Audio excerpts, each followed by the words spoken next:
What's up, guys? Before we start this wonderful podcast, quick shout out to our sponsors. Our sponsors. The first one up, we got Chimera Coffee, just the finest coffee laced with nootropics, delicious, no bitter taste after we're done. Right, Abe? Correct. Hey, Abe, where do we go if we want some of that coffee? Go to chimeracoffee.com, type in the coupon code SHOWTHEART, save yourself 10%. Save it, man. Be cheap for once. Help yourself out. And what else? What else we got? If I need the finest threads in jiu-jitsu, where do I go? Go to invertedgear.com, type in the coupon code SHOWTHEART15, save yourself 15% off. Why are you putting that finger in my face, man? Just you trying to get a roll? Because I'm going to put on my Inverted Gear gi. Just trying to show you how serious I am about these discounts. Ooh, be serious, man. Save some money. Times are rough. Let's make jiu-jitsu great again.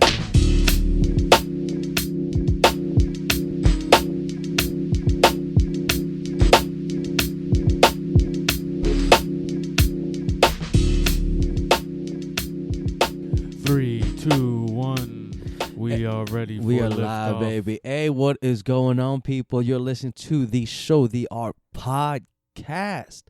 We're your hosts. My name is Ames. Alongside with me on his phone, checking out some new dope creations. Kaboom. My boy, Abe. Yo, Abe, what's good, dog? We out here. We out here. We're just How was your weekend, man? I'm good, man. What's going on? Good. So I let's feel get rolling. I feel great, man.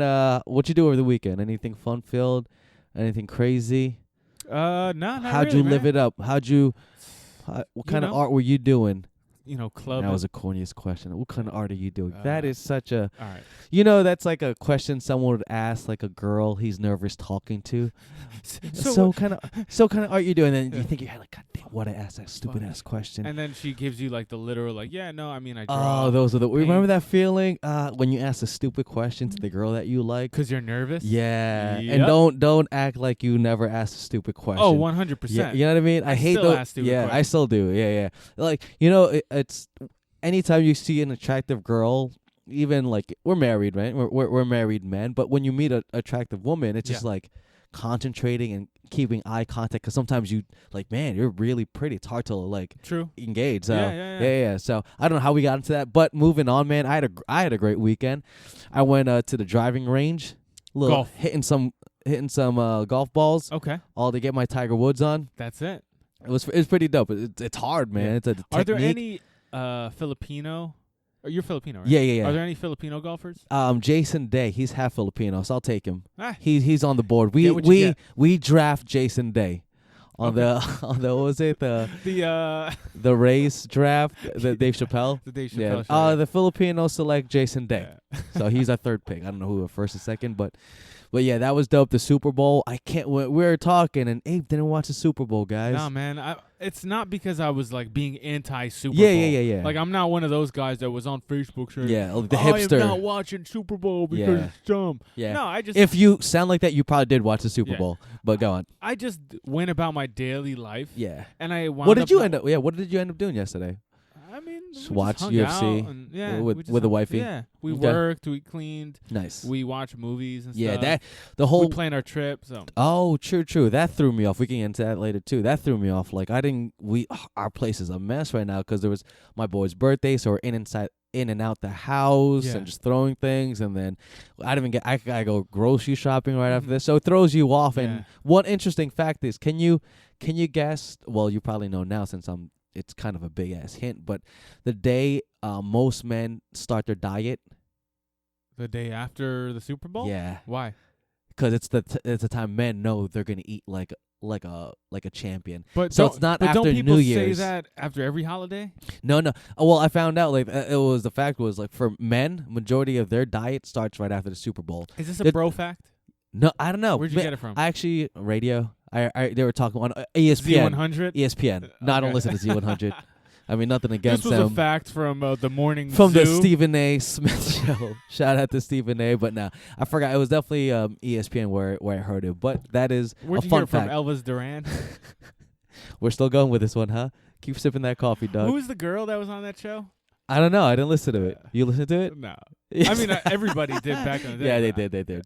I don't listen to it now, if that's what you're Yeah, but let's get into the Super Bowl that you missed, man. You know, man, and again, let me start by saying I am not against football. I don't even have. Just doesn't watch sports. I don't have regular channels. I just have like internet, like Netflix and stuff like that. So that's one. Oh yeah, that's right. Okay.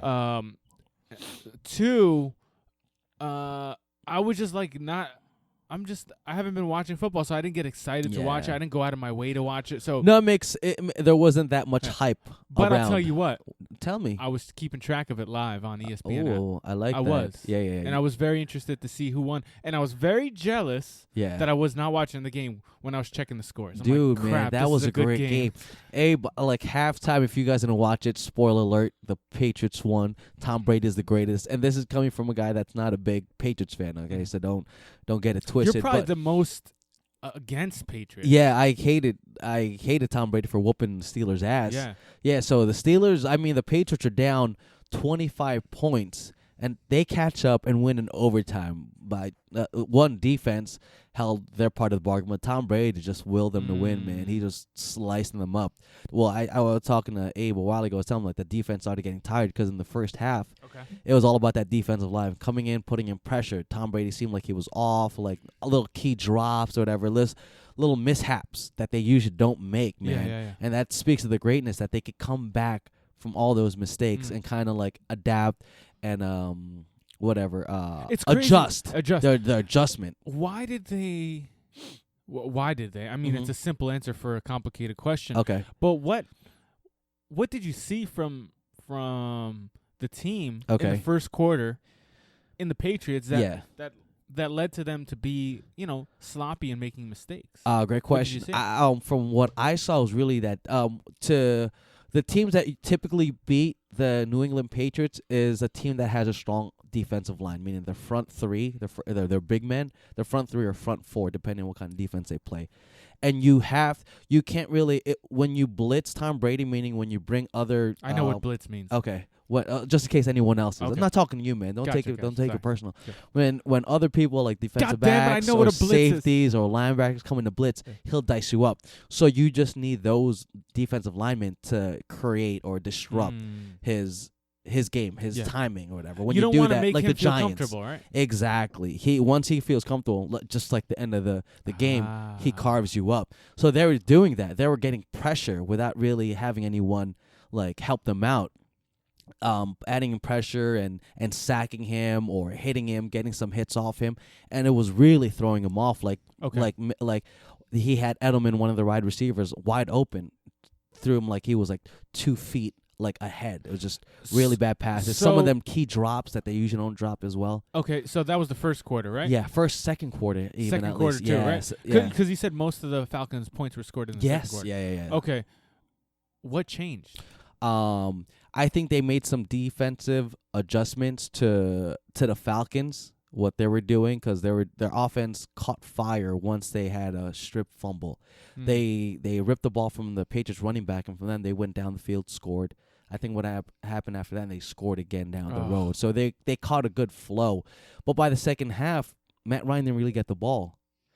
So what did the Patriots offensive line, Patriots offense team period do? Like, what changed for them? Because they were messing up. They actually stay the same. I don't think they really change anything because they're just making mistakes that they usually don't make. Okay. They're making drops they didn't make. And then now that the defensive line for the Falcons was getting a little more tired, they were getting more time. Tom Brady was getting more time. So he started to carve them up a little bit more. He had a little more patience. It was poise. Yeah, poise. So it's like exactly it. It's like anything. Sometimes you just luck of the draw. The game starts. You guys aren't warmed up yet. You guys not warmed up in the sense like physical, but just mental. Mental too. Just you're not clicking yet. Yeah, and then over time you're clicking. Little by little. It's crazy the way you see momentum shift from one team to another, man. Like you could see that in fights. Yeah. Sometimes when one fighter is like down, and all of a sudden, like McGregor, when he fought Nate Diaz. McGregor is one of the kings of taking advantage of a momentum shift. He is, man. Yeah, like he's he's someone I think about with momentum shifts. It's just like it's cool to see, like in basketball games when the Cavs caught up down 3-1. That momentum shift, dude. LeBron. In basketball, that might be the most obvious. Yeah, man. To sense or to see a momentum shift affect the game. Yeah, it's crazy. Right? It's crazy. And you know, it's one cool thing that I'm thinking about too is like, man, we're like our generation. What we get to see right now in sports is we're at a good time. We're seeing LeBron James, Tom Brady, Conor McGregor, or whatever, and we're seeing the evolution of things happening. You know what I mean? Like the women's MMA. The striking game with the way that's changing, or whatever. Oh yeah, yeah. So it's really cool. So props to Tom Brady carrying them, whatever. Even like team as a whole, but man, Tom Brady's he's the GOAT. So let me ask you. Yeah. You know, I was checking the scores probably every 30 minutes. Yeah. I checked probably 2-minute warning. Yeah. Right at the end of the game, not the end of the first. Down half. probably 8 points. They were down 8 points. Yeah. And then next thing I know, they're in overtime. How did that transpire? They were down 8 points, 2-minute warning. They had the ball. What happened? Tom Brady. Tom Brady became Tom Brady. So what happened? He just marched him down the field. You know, it's funny that before that, the Falcons got the ball, and they had this Matt Ryan, their quarterback, threw like such a crazy pass to their wide receiver, like superstar type of like athletic level. Yes. Okay, Julio Jones. Like 6'3", 6'5", 220 pounds. Just yikes. He's just a monster of a man. Yeah. Catches it over somebody and tiptoes it at the sideline. Oh, so you think after that you're seeing that like, man, it's a wrap. This is like the icing on the cake. they're just clicking. Yeah. So they got into Patriots side of the field, like they're like close to like a field goal, but the Patriots actually sacked them down the road, like where they kicked them out of field goal territory. Nice. So you have like what you think is like the finisher, like the cherry on top of the game, but all of a sudden the defense of the Patriots kind of come in the clutch. And they pushed them past the 50, past yeah, the so 60. they had the field goal, they had to kick they had to punt the ball, give the Patriots, and the Patriots all of a sudden they get a crazy catch by their wide receiver Edelman, who juggles it off defenders. It almost hits the floor and he grabs it. Was it like the Giants catch? That's exactly what it was like. Really? Man. Yeah, man. He throws it, Tom Brady throws it, Edelman kind of like a defender hits it, he catches it, like there's 3 of them like on the ground. It hits like his hands like 4 feet around him. He bobbles it like right before, like an inch before the ground, nabs it. Was there controversy? No controversy. They were just like that was it's it. A wrap. It's a wrap. Like, I mean, the refs got to reviewed it, but still, like, it's a bunch of crazy catches. It was clean catch, and after that, Tom Brady just marched him down. So then they scored a touchdown, and then went for the 2 points. That's how they tied and they it. got the 2-pointer. Okay. So, and then I think they gave Matt Ryan 57 seconds without a timeout, and then they couldn't get anything. They couldn't manufacture any points. So overtime, Patriots get it first, and they score on their first drive. Game over. Was there any score after that? No. Once in football, in overtime, if you get a field goal, the other team has a chance to either score a field goal or to keep the game going, or score a touchdown. Basically, whoever scores if you score a touchdown, the game is over. What if you keep scoring field goals? Okay, so say we go into overtime, you get the ball first. If you score a field goal, I have a chance, okay? And now I'm given a chance. I score a field goal. So after that moment, whoever scores next basically wins. Period. Yeah. Whether it's a field goal or or what's the one where you what's it called when you catch a kick and you sack the guy in their own safety? A safety. Yeah. So that would be in the game too. Like, say you have the ball first and I get a sack off you or whatever. I mean, I get you for safety, game over. But basically, field goals negates, but golden boot or golden ball touchdown, it's a wrap. Is that just in the Super Bowl or no? That's overtime rules. Period. Yeah, because there's regular season. Yeah, they changed it. Before it used to be field goal. Whoever gets a field goal first wins. So in the playoffs a few years ago, Brett Favre was on the Minnesota Vikings, and they went to overtime, and he didn't even get the ball. And I think it was New Orleans Saints scored a field goal, like with Drew Brees. That's when Drew Brees won the Super Bowl. So after that, like, it's not entertaining. Exactly. And it's kind of not and you fair. see a legend not get the ball when like he's close to retirement, so that's why they changed it.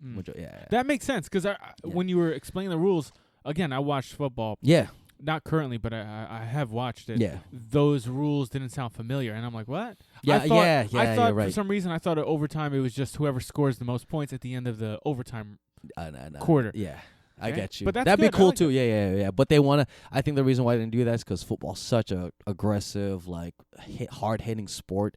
Yeah. You want to get the game over with or whatever. So I get it. But great game. Anytime the Patriots are in the Super Bowl, it's a close. Can I make a new overtime? Yeah, you sure can, buddy. Okay, so overtime, right? Who gets the ball? All right, coin toss. Throw that coin out of the arena. This is what you do. You take.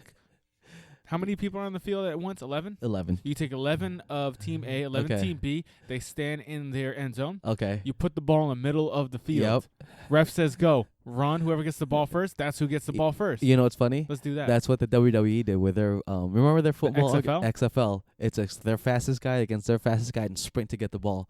Oh, it's just one guy? Yeah, it's just one guy. I'm talking about the team. You're talking about steal the bacon. Team style. That's exactly. Talking about steal the bacon. I'm that talking was a about fun chicken. game. Yeah, man. That was a fun ass game. But yeah, man. So football's over. So for all you football fans, I'm sorry, man. Now all we got to do is watch basketball. It's a good thing. I think the only sport I don't watch is baseball. So that dry season, we always mention. Right when the NBA season's over, that's a rough one. Baseball. Hey, to all you baseball fans, I'm sorry, but man, that's a rough patch in life. It is, man. Yeah, it's a rough summer. It's like 2 months where there's just baseball. Ooh, and all you hear is Alex Rodriguez, steroid drama, or this guy, home run derby. Yankees, all this stuff. I mean, I dig it playoff style, but I can't watch 62 games. Granted, those athletes, you have to be talented. Yeah. But that doesn't mean the sport can't be boring. That's just boring. Just like golf.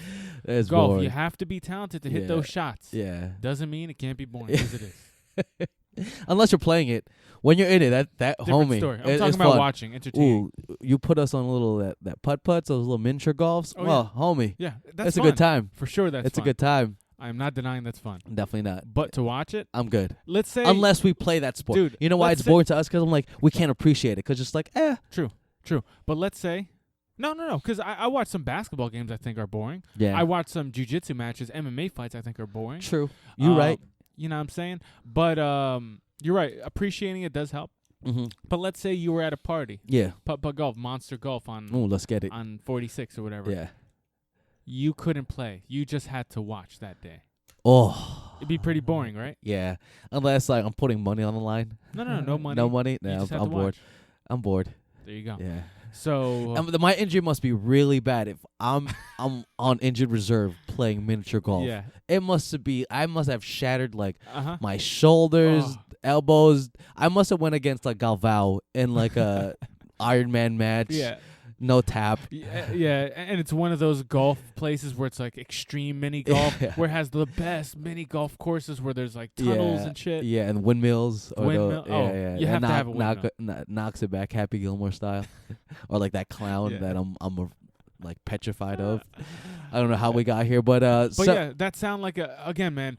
As I was looking at the score, I was very, very, very intrigued, jealous that I was not watching the game. Me too, man. But hey, you's a fool.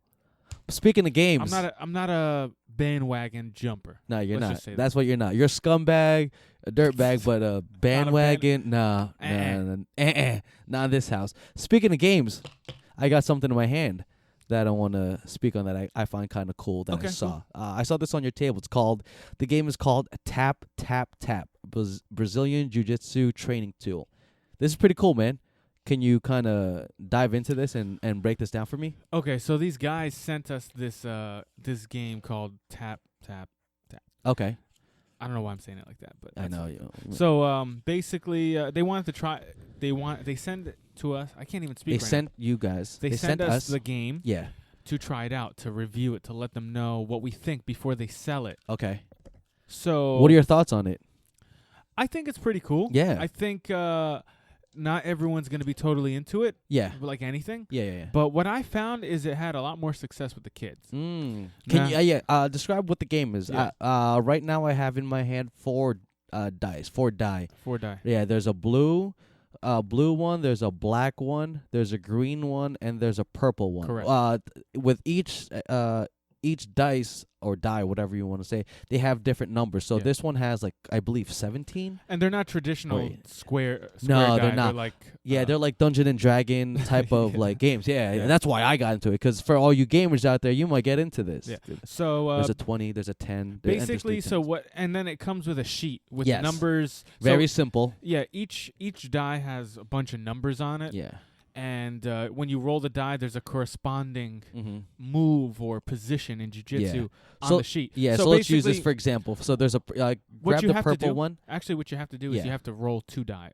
Oh, always. 2 of them. Okay. So you have to always roll the green one, and then you have to pick either a purple, blue, or black. And these are level of like this is the beginner moves. So it might be just armbar and stuff. Yeah. This is the more advanced, and this is the most advanced. Okay. So you roll a green one. So let me get one for example. I have the green. I have the blue one in my hand. I shake it like I'm playing CeeLo. Shake it or like craps. a salt. Shake it I like get. a salt. I can never do that again. I have 8 green. So 8 green is side control, and then 2 blues Kimura. So you have to try to get a Kimura.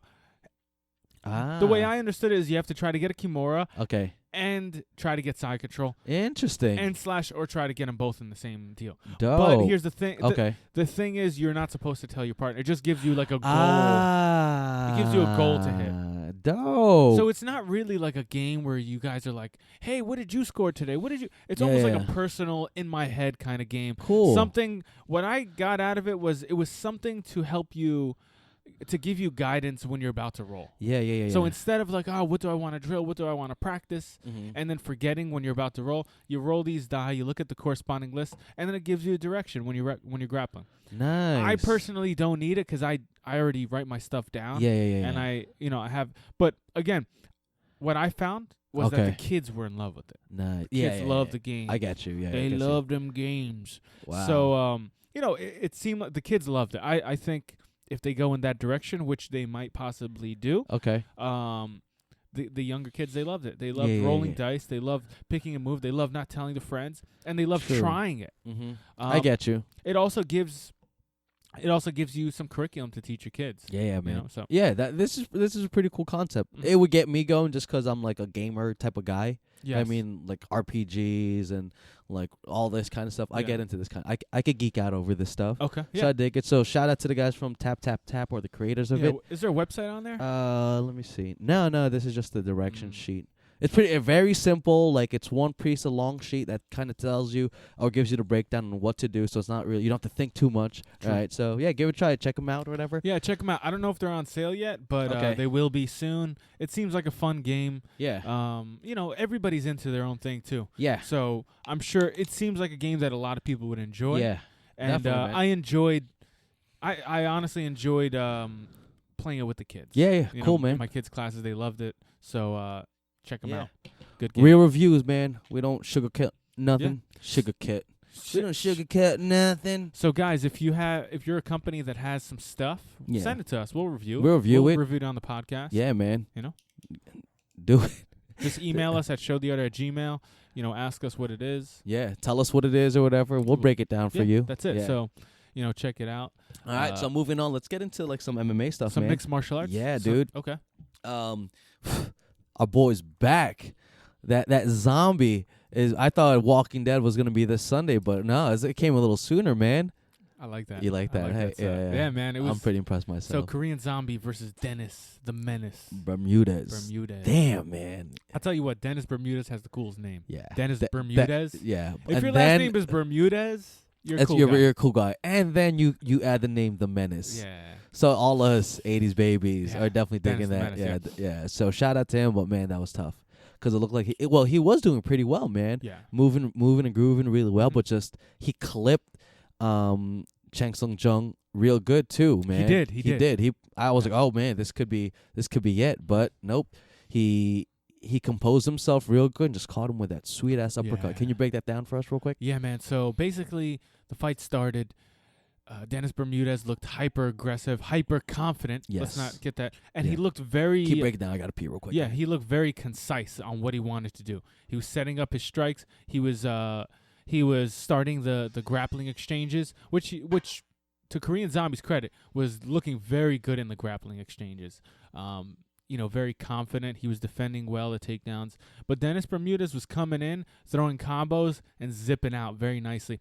Korean Zombie, slow start, but he didn't look abnormal. He didn't look like he had 3 years off. Certainly not. And, he was just looking super confident, and you could tell he's just trying to find his range. He was trying to look for things. But I don't know, man. Dennis Bermudez, I don't know what's going on with him because he looks super confident. But I don't know. He might be telegraphing too much. He might be too predictable. So the way it happened was he came in for... Boys back. Good. He came in for a strike. Yeah. And Korean Zombie just timed this most beautiful uppercut in the world. Clipped and him. They both came in together. So, it was kind of like if Dennis Bermudez was not moving forward, that punch might not have knocked him out. So you think he timed that perfectly? Like he knew that head was dipping? 100%. 100%. Because it looked like, if my memory serves me correctly, and I probably should have watched this fight again before I talk about it. But if my memory serves me correctly, sir, basically it looked like Korean Zombie slipped a jab and threw one of those uppercuts. Yeah, like a shovel uppercut? Sure, you can call it that. No, I'm just... I guess. Where'd you learn that from? Boxing. Shovel. UFC gym? Yes, it's I bet you all the... I can't get my 2 cents in. My bad. The super uppercut. The Shoryuken. So, but I guess you can call it a shove uppercut. It looked like, again, he was... When you slip a punch and throw a counter, you're timing something. You don't just slip for no reason. Even if the guy does not throw the jab, which I'm not sure if Dennis Bermudez did throw a jab, but it looked like he was slipping and then uppercutting. But Bermudez was coming in hard, and I think that's what happened. I think Korean Zombie timed. He figured out what Dennis Bermudez was doing, and that's crashing the boards coming in. And he just timed it with an uppercut and cracked him. Dennis Bermudez is a great fighter. Yeah. But, I think this is the second time he got knocked out in similar fashion. That sucks, coming in close and getting smashed. I hope his career doesn't end up going or one of those like he really great fighter, but when the stakes are really high, he just can't push through. But you know what? The stakes are not that high yet. I think what is happening with him is I think for that one, that's his highest. I mean, the stakes for at that moment. True. Yeah, no, go ahead. Certainly, it was his highest. I think what's going on with him, or what happened with him, it's not what's going on. Like there's a whole bunch of things he needs to work on. He's a great fighter. But what happened, I think, again, is what happened to the Patriots in the first half. Things are not clicking. You're making these little mistakes. It's like math class. You make these little mistakes, and it throws off the whole equation. Yeah, and just figuring it out process. Maybe Dennis Bermudez has too much confidence going into the fights, where he feels invincible, where he might need a little bit more. Not nervousness. What's the word? When you're always worried. Yeah, I get you. What's the word? Precaution or crap. Horny. You're worried about things. There's things going on. You're not self-aware. You're just being protective. Yeah. Where his guard is up a little bit more. I think if Dennis Bermudez had his guard up a little bit more, cautious mentally. Okay. Like defensively. I'm sorry. Gotcha. Not that he was being reckless at all. It's hard to describe without this word that I'm thinking of. No. I understand where you're coming from. So it's not being. It's finding that fine middle where you're not believing in yourself and not too overconfident. Yeah, it is what it is. Yes, it is what it is. Yeah, it's like all right, I could be as confident as I can, but if I think during the fight at any time one of those shots could hit me, I'm gonna have this little guard. Yeah, up. This little. I can't take this guy for granted. Yeah. And I get you. I'm not saying that Dennis Bermudez did that. We would have to talk to him, but it seems like he's fighting that way, and he might not even knew it. You know what I'm saying? Yeah. I know that makes maybe this fight will bring it out of him. That makes total sense. Where you just got too confident. You know what I mean? Too confident, but not in a cocky way. Yeah, just like in his own belief. Yeah, where he thought. I'm invincible. He's fighting like he's invincible. Yeah. So he's still a great fighter. I think he should go. I think every fight should start with Dennis Bermudez trying to wrestle you. Okay. Because the guy's super explosive. He's a great wrestler. I think every fight he should get people on their toes worried. Okay. And especially when you have energy to do it. So maybe he should not evolve but like the way Damian Maia did. Like before he would you could see it coming, that takedown coming, but he kind of evolved a little bit where his setups now, were just like the way he would take you down. So you true. Know what I mean? So yeah, true. Yeah. But it's not like Dennis is not wrestling people and not getting the fight to the ground. Okay. Because he is. Yeah. It's just the goal or the strategy has to change. A little bit more towards. Let's start the fight with getting the guy worried about the takedown, so that we can open up with a striking game. I want to know what that. Well, of course, I want to know what that's. I'm no tough guy, but I wonder what that feels like to have that threat, like fighting in a cage with someone who's throwing different things at you. True. Like facing GSP, who could scare you with a takedown, but then he started catching you with like hits, and then when you think about the hits too much, he goes for the takedown easy. It's demoralizing. Yeah. Okay. It's demoralizing. Yeah. When a guy keeps catching you, like he gives you a little momentum and then he takes it completely away from you. Yeah. Or you gain a little momentum. Boom. You know what it feels like? Mm-hmm. It feels like when the waves keep crashing on you and you're trying to catch your breath and you're trying to get up and it crashes right back down. Back up, and you're caught in that what is it called? Undercurrent or something like that. You're right where the wave breaks. Yeah. Keeps taking you back in.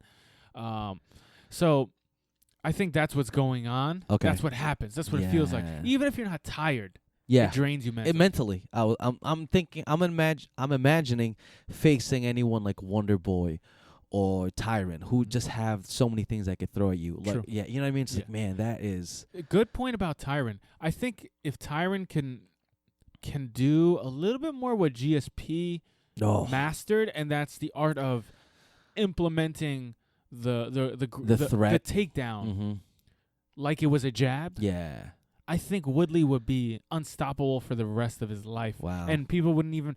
I think he would have a bigger aura than a GSP. If he played the same strategy as GSP. Because his hands are much scarier than GSP's. Yeah, agreed. So if he had the maybe, I guess, the timing and the double leg and the takedown that GSP had, and he implemented as much as GSP... you would think he was invincible. Facing, that's my only thing with Tyrant, that I think he can. Yeah, if he could implement that, it would be as scary as facing Jordan, like that triple threat where he could pass, he could shoot, he could take you off that dribble. You know what I mean? Like facing that, man, that's scary. What does that do to you? It makes you hesitate. Exactly. When you hesitate, when you're thinking, it's a wrap, man. Instead of reacting, it's a wrap. And that's what you want to do. Yeah. Checkmate, man. True. Checkmate. When you got someone thinking and not moving like they should be or they would want to be.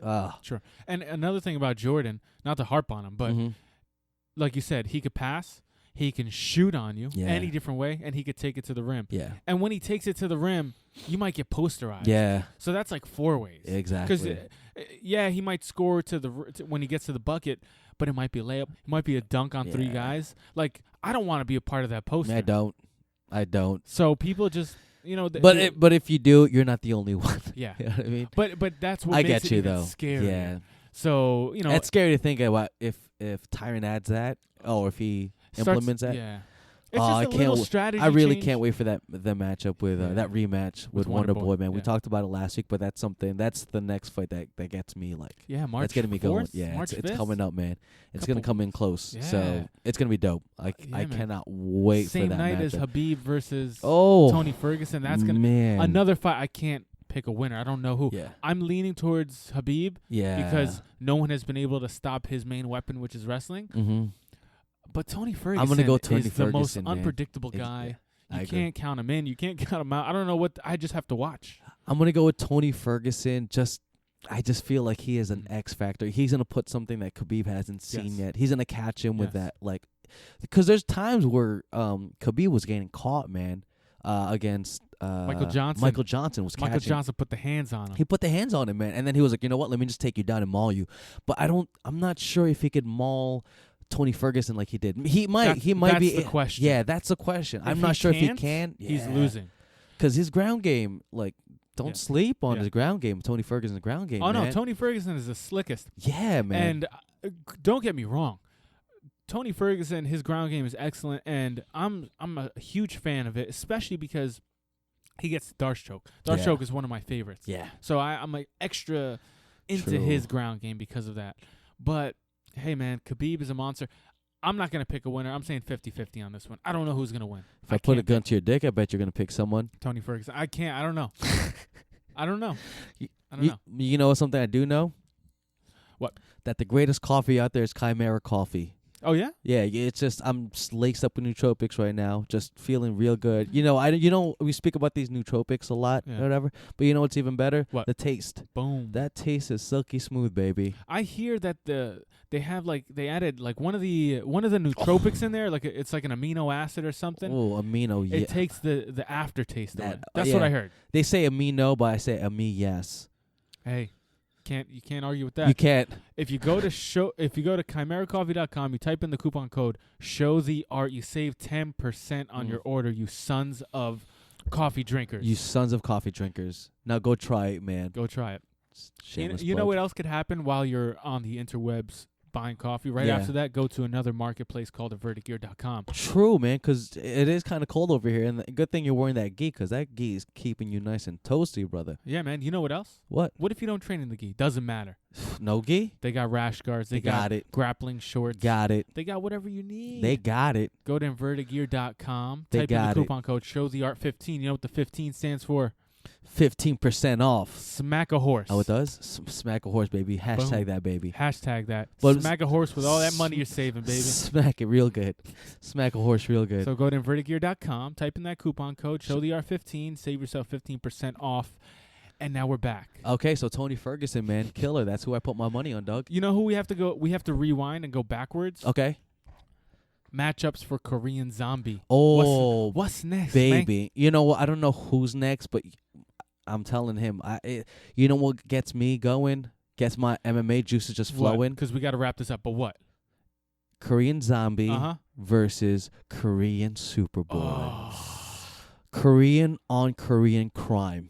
I like this. I want to see that bizad. That sounds like an excellent matchup. My pick before we unravel. Korean Zombie. Okay. Yair Rodriguez. Oh, sexy. He just dropped the mic. We're out, guys. We love you. Peace.